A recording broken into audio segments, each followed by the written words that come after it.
کی اور ہمارے اعزاز کو بھی قبول کیا۔ میں یہ بھی بتاتا چلوں کہ جیسا کہ کہا کہ ارتقاء افضل صاحب برسوں سے لکھ رہے تھے، کتاب بھی مجموعہ کلام بھی ان کا منظر عام پر آیا، لیکن انہوں نے کسی مشاعروں میں شرکت نہیں کی۔ وہ مطلع ادب کے مشاعروں سے ہی انہوں نے اپنی ابتدا کی، مطلع ادب کے ذریعے ہی وہ اپنے مشاعرے اور نجی محفلوں میں سناتے۔ میں ان کا بےحد ممنون مشکور ہوں۔ اسی طرح میں عرفان جعفری صاحب کا بھی بےحد شکریہ ادا کرتا ہوں کہ وہ ہماری دعوت کو انہوں نے قبول کیا اور یہاں تشریف لے آئے۔ میں عبید اعظم اعظمی صاحب کا بھی بےحد شکر گزار ہوں کہ آپ نے ہماری دعوت کو قبول کیا۔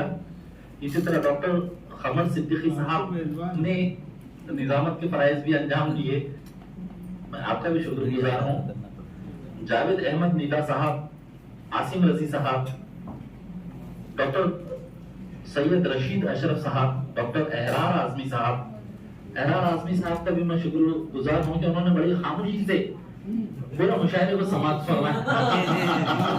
خاموش نہیں رہتے۔ صابر مصطفیٰ آبادی، ڈاکٹر عائشہ سمن صاحبہ کا بھی میں شکر گزار ہوں۔